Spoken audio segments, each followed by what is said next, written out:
జై కాలభైరవ, జై భైరవీదేవి, జై శ్రీరామ్. ఫస్ట్ పార్ట్ని అందరూ చాలా సపోర్ట్ చేశారు, దానికి నిజంగా చాలా థ్యాంక్స్. ఈ రేంజ్లో రెస్పాన్స్ వస్తుందని అనుకోలేదు. సో నాకు ఒక థాట్ వచ్చింది, 35 వీడియోలు 35 పార్ట్లుగా అనంటే చూసేటప్పుడు కూడా చిరాకు రావచ్చు. అందుకే నేను ఏమనుకుంటున్నాను అనంటే ఈ 35 పార్ట్లను ఒక 4-5 వీడియోస్లో కన్సాలిడేట్ చేసి బ్రీఫ్గా చెప్పేద్దాము. నా దగ్గర ఉన్న ఆన్సర్స్ మనోడికి, అంటే జనాలకు కాదు, మనోడికి కూడా అసలుకే మనోడికి బద్ధకం. 35 పార్ట్లు ఎవడు దోస్తాడులే మందు కొడదాం అనుకునే టైప్ కాబట్టి 4-5 పార్ట్లలోనే మొత్తం ఆన్సర్లు ఇస్తాం. ఓకే, సో దీంట్లో first part Adiyogi Adiyogi bust sculpture, దానికి ఆన్సర్ ఇచ్చేసాం. రెండోది దక్షిణామూర్తి దక్షిణ దిక్కుకే తిరుగుండాలి కానీ తూర్పు దిక్కుకు తిరుగుండకూడదు. ఈ ప్రబుద్ధుడికి ఎవరు చెప్పాడు? శాసనం రాస్తున్నాడు. ఎవరు చెప్పాడు నీకు? అట్లాంటి గుళ్ళు లేవని చెప్పాడు. నీకు తెలియదని చెప్పు. నీకు తెలీదు. కేరళలో 2 గుళ్ళు ఉన్నాయి, తమిళనాడులో ఒక గుడి ఉంది. తెలుసా నీకు? తెలియకుండా మాట్లాడతావు. ఏం తెలుసు నీకు? మళ్ళీ ట్రావెల్ అనే ఒక ట్యాగ్ ఒకటి ఎవరు చెప్పాడు నీకు?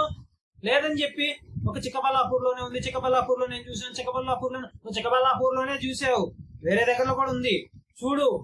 ఓ గూగుల్ చేయి, ఎతుకు. గూగుల్ చేయడం వచ్చుగా గూగుల్లో Dakshinamurthy temples facing east in India ఎతుకు, కనపడతాయి డిఫరెంట్ కైండ్ ఆఫ్ టెంపుల్స్. దాంట్లో తిరు అంజయ్ కలం అని చెప్పి ఒక గుడి, ఇది కేరళలో ఉంటుంది. అక్కడ దక్షిణామూర్తి తూర్పు దిక్కుకు తిరుగుంటాడు. ఇంకోటి అదే కేరళలో త్రికప్పల్లేశ్వరం అని చెప్పి దక్షిణామూర్తి గుడి, అక్కడ కూడా దక్షిణామూర్తి తూర్పు దిక్కుకే తిరుగుంటారు. ఇంకోటి తమిళనాడులో పట్టమంగళం అని చెప్పి, ఆ పట్టమంగళంలో కూడా దక్షిణామూర్తి తూర్పు దిక్కుకే తిరుగుంటారు. ఏదో నేను చిక్కబల్లాపూర్లో మాత్రమే చూసాను, నీకు ఎక్కడా చూడలేదు. నువ్వు చూడలేదు, అదే మా బాధ. చూస్తుంటే అక్కడ మాట్లాడినట్టు కాదు, ఏదో ఈషా మాత్రమే సొంతగా క్రియేట్ చేస్తుంది, ఎవడో చెప్పింది నీకు? ఎవరు చెప్పాడంట? నువ్వు తిరగల, నీకు తెలియదు. నీ అజ్ఞానాన్ని సద్గురు మాట అంటుంటారు, జనాలు ఇగ్నోరెన్స్ ఇస్ బ్లిస్ అనుకుంటుంటారు అని. నువ్వు అదే కేటగిరీ. ఇగ్నోరెన్స్ ఇస్ బ్లిస్ నీకు, నిజంగా ఇగ్నోరెన్స్ ఇస్ బ్లిస్ నీకు. ఇంకా 3వ క్వశ్చన్ ఏమని అడిగాడు? సాధన చేసేది కుండలిని జాగృతం అవ్వడానికి. దీనికి ఎవడు చెప్పాడో కానీ ఈశాలో ప్రాక్టీసెస్ అన్ని కుండలిని సాధన కోసమే, కుండలిని జాగృతం కోసమే అని చెప్పి వాడిని నెత్తిన టెంకాయ కొట్టాలి. నిజంగా వాడిని నెత్తిన ఈ నెత్తిన. ఎవడు చెప్పాడు? సద్గురునే చెప్తున్నారు. ఏమని? ఇక్కడ చూడండి, మీకు కుండలిని అవేకన అవుతున్న సెన్సేషన్స్ వచ్చినా కూడా your priority should be on Sadhana, your priority should be on your practices అని చెప్పిందే ఇది. నీకెవడు చెప్పాడు? అసలు బాబు సనాతన ట్రావెలర్, నీకెవడు చెప్పాడు? అసలు నిన్ను ఈశా నుంచి అసలు ఈశా నీకు పూర్తి రాంగ్ వేలో నిన్ను అసలు ఎవడు గైడ్ చేసాడు? అల్లు వాడిని ఒక్కసారి నాకు పరిచయం చేయి, నేను చూసుకుంటా వాడి సంగతి. ఒకసారి నాకు పరిచయం చేయి, లేదా ఇద్దరు కలిసి నా దగ్గర రండి, తోలు తీసి తొక్కండి అసలు ఇద్దరికి. ఎవడు చెప్పాడు ఈశాలో ప్రాక్టీసెస్ అన్ని కూడా కుండలిని సాధనకి, కుండలిని కోసమే అని ఎవడు చెప్పాడు? మీ ఇద్దరికి నీకెవడు చెప్పాడు? నీకు చెప్పినోడికి ఎవడు చెప్పాడు? ఎవరు చెప్పాడంట? సద్గురునే చెప్తున్నారు కదా. అసలు కుండలిని అనేది వదిలేయండి బాబు, మీ ప్రాక్టీసెస్, మీకు ఇచ్చిన ప్రాక్టీసెస్ మూసుకొని చెయ్యండి అని చెప్పి దాని మీదనే ప్రియారిటీ ఉంచండి, దాని మీదనే ఫోకస్ ఉంచండి, దాని మీదనే అటెన్షన్ ఉంచండి అని చెప్పి ఒక పక్క ఆయన నెత్తి నోరు లబలబల కొట్టుకుంటా ఉంటే మీకెవడు? మీకు ఇష్టం వచ్చింది ఊహించేసుకోవడం, ఇష్టం వచ్చింది. అదేదో ఫేస్బుక్ లో కొన్ని కొటేషన్స్ ఉంటాయి, చాణక్యుడు చెప్పాడు, ఇంకొకటి చెప్పాడు అని చెప్పి. నిజంగా చాణక్యుడు ఆ కొటేషన్స్ చూస్తే నాకు అప్పుడప్పుడు అనిపిస్తుంటది. చాణక్యుడు కూడా ఫీల్ అయ్యి నేను ఇది చెప్పాను, నేను చెప్పానా, ఇది నేనా అంటే సంతూరాలో నేనా, కాలేజా అని చెప్పి ఒక మదర్ క్యారెక్టర్ అవాక్ అవుతుంది కదా, అంటే అపోనెంట్, అవతల వ్యక్తి, కాలేజా మీరు మమ్మీనా, నేను ఇంకా కాలేజ్ అనుకున్నానే అని అవాక్ అవుతారు కదా. అలాగే చాణక్యుడు కూడా నేను చెప్పాను ఇది, నేనా అని చెప్పి గుండెలు బాదుకుంటాడు, నేను ఎప్పుడు చెప్పాను రా బాబు అని. అదే కేటగిరీకి మీరు కూడా వస్తారు. మీ ఇష్టం వచ్చింది నీకు చెప్పిన వాడు సంగతి చెప్తున్నారు, వాడి ఇష్టం వచ్చింది వాడి మెదడుకి ఏది తోస్తే అది చెప్పేసి సద్గురు చెప్పాడు. కానీ సద్గురు ఏం చెప్పాడు నువ్వు వాడికి తెలియదు, విన్న నీకు తెలియదు. ఇద్దరికీ తెలియదు. కానీ ఇద్దరు మాట్లాడుకుంది మాత్రము ఇక్కడ ఆయనకు ఆపద ఇచ్చేసారు. పాపం సద్గురు కూడా తెలియదు ఆయన చెప్పాడని చెప్పి. ఇదో ఇక్కడ చెప్పున్నాడు ఏమని, కొండలు నేను వదిలేనరా బాబు, అసలు దాని గురించి వదిలేసి మీ ప్రాక్టీసెస్ మీరు చేసుకోండి గమ్మున, మీకు ఏం అవ్వాలనుకుంటే అది అవుతుంది. ఇది ఆయన చెప్పిందండి. నీకు ఎట్ట అర్థమైంది? ఈశాలో యోగా అంటే కుండలినే. ఎవరు చెప్పాడు? వెళ్ళి వాడు బగలు కొట్టుకుంది, ఆడి దవడ సైడ్ అయిపోవాలి, కొట్టేపోయాడు. ఇంకా పోతే 4వ క్వశ్చన్ ఏమని, కుండలిని ఆదియోగి వెన్నెముక పూర్తిగా లేదు కదా, మరి కుండలిని సాధనకి ఎలా హెల్ప్ అవుతుంది? నాకు ఈ క్వశ్చన్ వినంగానే ఒక మీమ్ రన్ అయింది. అదేంటనంటే, కింగ్ సినిమాలో పెయింటింగ్ సీన్ ఉంటది కదా, ఆ పెయింటింగ్ సీన్ రన్ అయింది. ఇవన్నీ లేవు సరే, వాడికి చెవులు కూడా లేవా? చెవిటోడు మాస్టర్. చెవిటోడైతే చెవులు ఉండవా? వాడు చెవిటోడని పెయింటింగ్ లా కన్వే చేయలేంగా మాస్టర్, అందుకే చెవులు తీసేసిన. అంటే నీకు బుర్ర లేదని తలకాయ తీసేద్దామా? చూసావుగా, అసలు కుండలిని గురించి ఆయన ఆలోచించద్దు అని అంటే, ఆదియోగి వెన్నెముక సరిగ్గా లేదు, నిటారుగా లేదు, హాఫే ఉంది, దాంట్లోంచి పాము ఎలా దూరుతుంది, ఇవన్నీ ఎవడు మీకు చెప్పింది? ఎవడు చెప్పాడు మీకు? ఎవడు చెప్పాడంట? నీకు చెప్పిన నెల్లు కొట్టుకోసామి. ఇవన్నీ ఎందుకు? వాడేదో మెడమెంట్లోడు, సగం మెంట్లోడు, సగం పిచ్చోడు. వాడు నిజంగా పూర్తి పిచ్చోడు కాదు. పూర్తి పిచ్చోడికైనా చెప్పొచ్చు, పూర్తిగా బుర్ర వాడేటోడికైనా చెప్పొచ్చు. అట్లాంటి సగం పిచ్చోళ్ళు చెప్పింది నీలాంటి కాలు పిచ్చోళ్ళు, 1/4 పిచ్చోళ్ళు వినేసి ఏది పెడితే అది అర్థం చేసుకుని, అదే మేము ఉంటుంది నాకు స్కూల్లో చెప్పింది సగము, నాకు గుర్తుంది సగము, నేను ఎగ్జామ్ లో రాసింది సగము అని చెప్పి అట్నే ఉంది ఇది. అసలుకి ఆదియోగి కుండలినికి లింక్ అని చెప్పి ఎవడు చెప్పాడు? నాకు మీకు దయచేసి ఏమైనా తెలుసుంటే ఆ సనాతన ట్రావెలర్ ఫాలోవర్స్, అతనికి ఎక్కడైనా రెఫరెన్స్లు మమ్మల్ని అడుగుతున్నారు కదా, రెఫరెన్స్లు పలానా దగ్గర ఉందా, పలానా దగ్గర ఉన్న శాస్త్ర ప్రమాణం అని చెప్పి. సద్గురు పలానా దగ్గర చెప్పాడు ఆదియోగి కుండలినికి రిప్రజెంటేషను అని చెప్పి, ఈశాలో ప్రాక్టీసెస్ కుండలినికి రిప్రజెంటేషన్ అని చెప్పి సద్గురు చెప్పినట్టు మాకు ఒక ప్రూఫ్ ఇవ్వండి. పలానా పుస్తకంలో, పలానా వీడియోలో, పలానా కొటేషన్ లో చెప్పాడని చెప్పి ఇవ్వండి. మమ్మల్ని అడగడమే కాదు, మేము మిమ్మల్ని అడుగుతాం, మీరు మాకు చెప్పాలి. ఎందుకు చెప్పరు మీరు మాకు? ఎప్పుడు మేము అడిగేదేనా? మీరు అడిగేదేనా మమ్మల్ని?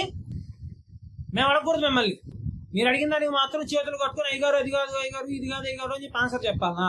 మేము అడిగితే మాత్రం ఏముండదు ఆన్సర్. ఫస్ట్ పాతికి ఇప్పటిదాకా ఆన్సర్లే. అదేదో వీడియో రిలీజ్ చేసాడు, నా పాత వీడియోని ఇప్పుడు తీసుకొని వస్తున్నా, నాకు అప్పుడు తెలియదు ఇప్పుడు తెలియదు అని చెప్పి. నేను అడిగింది అదే నేను అడిగింది. నేనేం చెప్పాను? బాబు ఆదియోగి ఒకటే కాదు బాబు, మిగిలిన గుళ్ళు కూడా ఉన్నాయి. ఆదియోగి గురించి మాట్లాడావు కదా, ఈ గుళ్ళను గురించి కూడా మాట్లాడు. 4-5 గుళ్ళ పేరు చెప్పిన, దేవీ దేవతల గురించి చెప్పిన. వాళ్ళ గురించి మాట్లాడరా బాబు అని అంటే, తెలియదు, నేను చిన్నపిల్లని, నన్ను మోసం చేశారు, నా నోట్లో లాలిపప్పు కొట్టేశారు, నేను నోట్లో వేలు పెట్టిన కొరకు నేను అమాయకుడిని అని చెప్తావేంటి నువ్వు? అసలు నేను అదే అడిగింది, ఫస్ట్ పార్ట్లో అదే అడిగింది. నేను అలాగే పని చేస్తుందా? డైవర్షన్ గేమ్లు వద్దు, బ్లేమ్ గేమ్లు, విక్టిమ్ కార్డులు ప్లే చేయడాలు ఇవన్నీ వద్దు. ఇది కోర్ లెఫ్టిస్ట్ మెంటాలిటీ. లెఫ్టిస్ట్ లకి తెలిసింది రెండే, ఒకటి బ్లేమ్ గేమ్, 2 విక్టిమ్ కార్డు. నువ్వు తెలియకుండా కోర్ లెఫ్టిస్ట్ మెంటాలిటీకి పోతున్నావు. నీకు తెలుస్తుందో లేదో తెలుసుకో. నువ్వు కోర్ లెఫ్టిస్ట్ మెంటాలిటీకి వెళ్ళిపోతున్నావు. సో ఈషా మెయిన్ లోగో, దానికి కూడా నువ్వు కుండలిని చెప్పు. సేమ్ ఆన్సర్ ఎన్నని చెప్పేది. ఇందుకే 35 పార్ట్లలో ఒకే ఆన్సర్ ని తిప్పించే. నువ్వు పెద్ద క్వశ్చన్లు ఏమి అడిగింది రా, ఒకే క్వశ్చన్ పైది కిందకి, కింద పైకి, పైది కిందకి, కింద పైకి అడిగినావు అంతే. పాకిస్తాక్ కరేపాక్ లెక్క చెప్పినావు నువ్వు. అర్థమవుతుందా? ఈశా మీన్లోకి కుండలినికి సంబంధం అని చెప్పి నీకు చెప్పిన వాడి కాళ్ళు నరికి ఆ కాళ్ళ గుడి కట్టుకొని పూజ చేసుకో. లేకపోతే ఇద్దరు వస్తే ఇద్దరు కాళ్ళు నేనే నరికేసి, నేనే పాదుగా ప్రతిష్టాపన చేసి, నేనే వాడికి పూజ చేసుకుంటా. ఎవరు చెప్పాడు? ఎందుకంటే మీ బుర్రలు ఎప్పుడు చిటికినేళ్ళలోకి వచ్చేస్తున్నాయి. ఇక్కడ లేదు. అట్లీస్ట్ మోకాల్లో ఉందా అనుకుంటా, మోకాల్లోనూ లేదు, లేకపోతే చిటికినేళ్ళకి వెళ్ళిపోయింది. ఏ కాలు చిటికిన వేలుకుందో తెలియదు, అందుకే వాటికి ఇస్తా, వాడికి పూజ చేసుకుంటా. ఎవరు చెప్పాడు మీకు? అసలు సద్గురు ఏం చెప్పారు ఆ మెయిన్ లోగో గురించి ఒకసారి చూడండి. అసెండింగ్ స్నేక్ దేన్ని డినోట్ చేస్తుంది? ఒక జీవం, ఒక వ్యక్తి, ఒక ప్రాణశక్తి. అది ఆ డివైన్ నేచర్ ని అందుకోవడానికి పడే జిజ్ఞాస, చేసే ప్రయత్నమే ఆ పాము, అసెండింగ్ స్నేక్. ఇది డినోట్ చేసేది. కుండలిని ఎక్కడుంది? ఇక్కడ కుండలిని ఎక్కడుందంట? కుండలిని అన్న పదం వాడారా? నోటికి వచ్చింది వాగేస్తారు. ఏదనుకుంటే అది.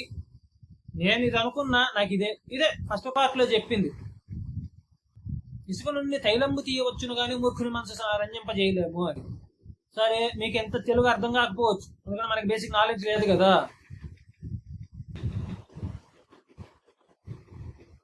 సరే, ఎందుకులే కానీ ఇంకా చెప్పుకుంటా పోతే తిట్టుకుంటా పోతే ఇంకా అది పోతానే ఉంటుంది. వీడియో అంత లెంత్ చేయడము నాకు ఇష్టం లేదు. సో ఇంకా 6వ క్వశ్చన్, ఋగ్వేదంలో ధ్యానలింగం గురించి ప్రస్తావన ఎక్కడుంది? నువ్వు వినోద్ కుమార్ అనే వ్యక్తితో మొత్తం అన్ని బాగున్నప్పుడు మీ ఇద్దరు జబ్బా రాసుకొని పూసుకొని తిరిగినప్పుడు నువ్వు ఒక ట్వీట్ వేసావు. ఏమని? మనకి ఇప్పుడు అందుబాటులో ఉండేది కేవలం 0.01% వేదాలు మాత్రమే. 99.99% వేదాలు మన దగ్గర లేదు, వేద జ్ఞానం లేదు. సో ఎక్కువ కంగారు పడకుండా చుప్చాప్ కాన్కర్లో అని అన్నావు, అవునా? మరి ఇప్పుడు నువ్వు ఎట్లా అడుగుతున్నావు? అప్పుడు ఎట్ట చెప్పావు, ఇప్పుడు ఎట్ట చెప్తున్నావు? ఎట్ట చెప్తున్నావు అంట? అప్పుడేం చెప్పావు? ఏం చెప్పినావు? 0.01% మాత్రమే మన దగ్గర వేద జ్ఞానం ఉంది, 99.99% మన దగ్గర వేద జ్ఞానం లేదు. ఓకే, నీకెవరు చెప్పారో? ఈషా వాళ్ళే చెప్పారని అని అంటావు. సరే అనుకో, అది కూడా అనుకో. వినోద్తో రాసుకొని పూసుకొని తిరిగేటప్పుడు నువ్వు ఇదే ట్వీట్లో మనకు ఒక వేదం ఉంది, ఆ వేదం 4 భాగాలుగా విభజించబడింది, ఆ 4 వేద భాగాల్లో 1134 శాఖలు ఉన్నాయి అని చెప్పి. ఈషా వాళ్ళకి నీ లెక్క ప్రకారం వేద జ్ఞానం లేదు. ఓకే, కొంతసేపు ఒప్పుకుందాం. ఈషా వాళ్ళకి నువ్వు చెప్పిన లెక్క ప్రకారం వేద జ్ఞానం లేదు. ఓకే, మరి నీకు దాంట్లో 1134 శాఖలు ఉన్నాయని నీకు ఎడ తెలుసు? అంటే నీకు ఆల్రెడీ వేద జ్ఞానం ఉండాలి. అట్లీస్ట్ దీని గురించి బేసిక్ నాలెడ్జ్ అయినా ఉండాలి. మాకైతే బేసిక్ లేదన్నా ఓకే ఫైన్, నీకు ఉండాలి.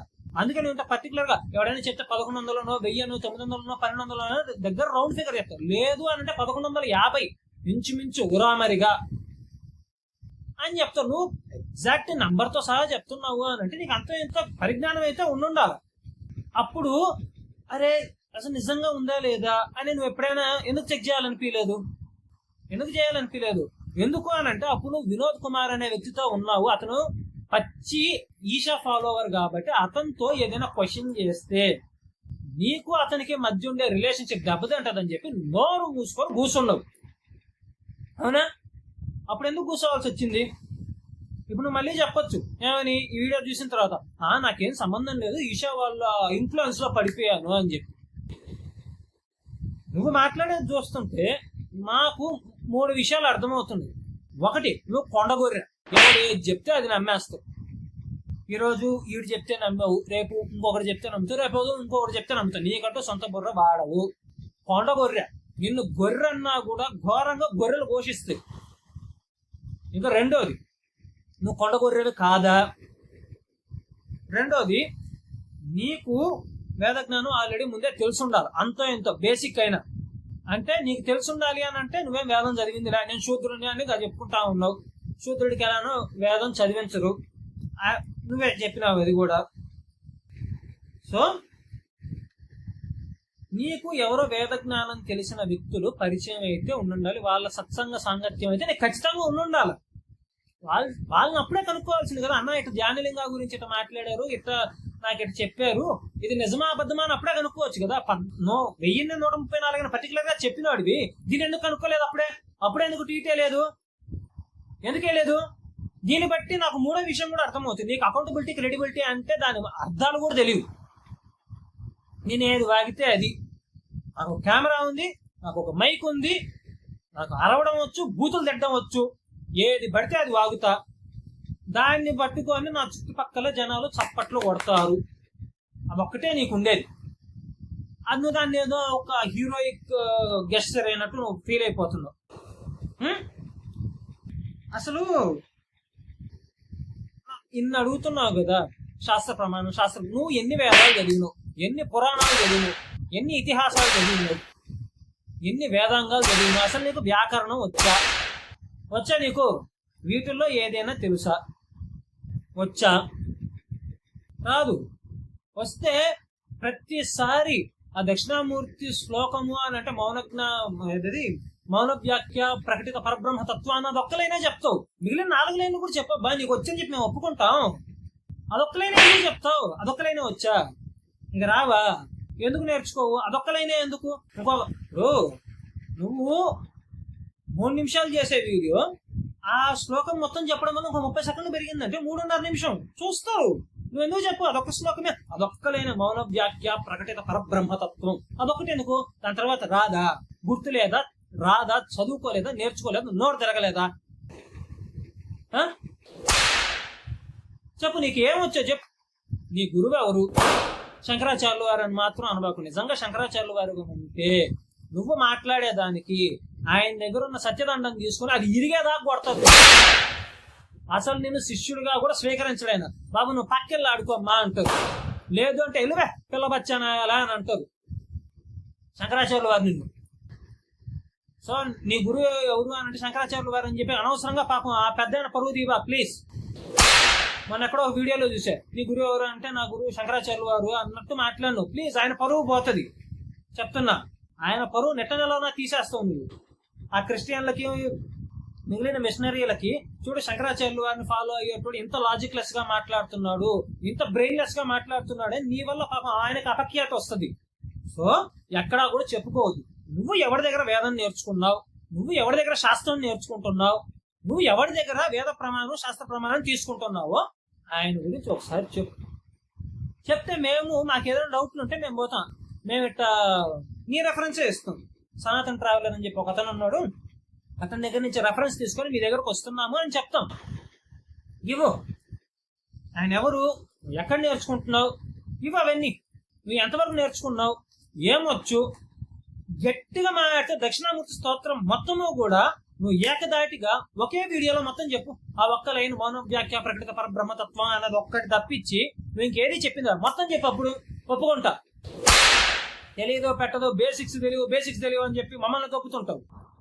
నీకు తెలియదు బేసిక్స్, నోటికి ఏదొస్తే అది వాగుతుంటావు. ఇంకా పోతే గృహస్థాశ్రమంలో ఉండే వ్యక్తి సన్యాసం ఇవ్వచ్చా? ఓరు బాబు, నీకు నిజంగా అలకాయ ఉండి మాట్లాడుతున్నావు లేక మాట్లాడుతున్నావు నాకైతే సమజైతే లేదు. కానీ శాస్త్ర ప్రమాణం అన్నావు, అదే శాస్త్ర ప్రమాణంగా చెప్తున్నా. వశిష్ఠ మహర్షి తెలుసు కదా, రఘుకులానికి రాజగురు, దశరథ మహారాజుకి రాజగురు తెలుసు కదా వశిష్ఠ మహర్షి. ఆయన కౌశిక మహారాజు అనే వ్యక్తికి సన్యాస దీక్షను ఇచ్చారు. ఆ కౌశిక మహారాజు ఎవరో నీకు తెలుసుండకపోతే నువ్వు ఎట్టో గూగుల్ చెయ్యవు, నీకు ఒళ్ళంతా బద్ధకం. ఆ కౌశిక మహారాజే రాజర్షి విశ్వామిత్రుల వారు. విశ్వామిత్రుల వారికి పూర్వాశ్రమ నామం ఏంటి అని అంటే కౌశిక మహర్షి. ఆ కౌశిక మహారాజు, ఆ కౌశిక మహారాజుకి సన్యాస దీక్ష ఇచ్చి సన్యాసాశ్రమ నామకరణము విశ్వామిత్రులుగా వశిష్ఠ మహర్షి చేశారు. ఈ పని చేసినప్పుడు వశిష్ఠ మహర్షికి అరుంధతి దేవితో వివాహం అయింది. ఈ లెక్క ప్రకారం వశిష్ఠ మహర్షి ఒక గృహస్థు, విశ్వామిత్రుడు అంటే కౌశిక మహారాజుకి సన్యాస దీక్ష ఎట్టిస్తారు? నీ లాజిక్కే ఎట్టిస్తారు? వశిష్ఠ మహర్షి మీద కూడా ఎట్నే వీడియో చేయి. ఎందుకు చేయగలవా? చేయి చూద్దాం. మాకు బేసిక్స్ తెలియదు ఏదో నువ్వు మాత్రమే చదివేసినట్టు, నీకు మాత్రమే ఉన్నట్టు. నువ్వు శంకరాచార్యుల వారి ఫ్యాన్ అంటున్నావు కదా, నువ్వు శంకరాచార్యుల వారి ఫాలోవర్, ఆయన గురువు అంటున్నావు కదా. ఆయన మాట్లాడేదంతా తార్కికంగా ఉంటుంది, లాజికల్ గా ఉంటుంది. ఆయన వాద ప్రతివాదనలన్నీ కూడా తర్కబద్ధంగా ఉంటాయి. నీది లాజిక్లెస్. నువ్వు పొరపాటున శంకరాచార్యుల వారి పేరు చెప్తే ఆయనకు పరువు పోతుంది. కాబట్టి ఎక్కడా కూడా చెప్పుకోవద్దు నేను శంకరాచార్యుల వారిని నా గురువుగా నేను భావిస్తున్నాను అని ఎక్కడా చెప్పొద్దు. నీ వల్ల అనవసరంగా ఆయన పరువు పోతుంది. ఆయనే కానీ నిజంగా వస్తే సత్యదండం ఎరగొడతారు. ఇంకా చాలా ఉన్నాయి. ఆడవాళ్ళు గుండు చేసుకోకూడదని చెప్పి, ఆగమ శాస్త్రం ప్రకారం ధ్యానలింగా గుడి లేదని చెప్పి, ధ్యానలింగ గురించి లింగ భైరవి. లింగ భైరవి గురించి శాస్త్ర ప్రమాణం ఇస్తా నెక్స్ట్ పార్ట్ లో, చూస్తూ ఉండు. నీకు ఆల్రెడీ చాలా సార్లు చెప్పిన లింగ భైరవి గురించి నా దగ్గర ఎవిడెన్స్లు ఉన్నాయి అని చెప్పి. నువ్వు పొరపాటుని ఈ మాట మాట్లాడేసావు. నేను చెప్పింది నీకు గుర్తుండకపోగా, గుర్తున్నట్లేదు, అందుకే పొరపాటును వాగేసావు. కాసుకో. నీకు తోలు తీసి తొక్క ఎండయ్యకపోతే అప్పుడు చూడు ఎందుకురా ఈ క్వశ్చన్ అడిగాను అని చెప్పి నువ్వు నెత్తి గోడకేసి బాదుకోకపోతే అడుగు. నేనేమి నా దగ్గర ఒక 35 పేజెస్ ఎవిడెన్స్ ఉంది లింగ భైరవి శాస్త్ర ప్రమాణం. కానీ ఆ 35 పేజెస్ చెప్పాలి అని అంటే అట్లీస్ట్ 2 hours 3 hours తీసుకుంటుంది. అంత చెప్పే ఓపిక నాకు లేదు. నువ్వు వింటావన్న నమ్మకము లేదు. నీతో పాటు నీ చుట్టూ ఉన్న గొర్రెలు కూడా నమ్ముతాయి, చూస్తాయి ఫుల్గా అనేది నాకు నమ్మకం లేదు. సో నేను కట్టే కొట్టే తెచ్చా అన్నట్టు చాలా సింపుల్ గా చెప్తా లింగ భైరవి గురించి. నెక్స్ట్ పార్ట్ నీకు ఆల్మోస్ట్ ఈ దవడ సైడ్ అయిపోద్ది, చూస్తా ఉండు. జై కాలభైరవ, జై భైరవీదేవి, జై శ్రీరామ్. సద్గురుం తం నమామి. చెవులు రిక్కించి విను. సద్గురుం తం నమామి.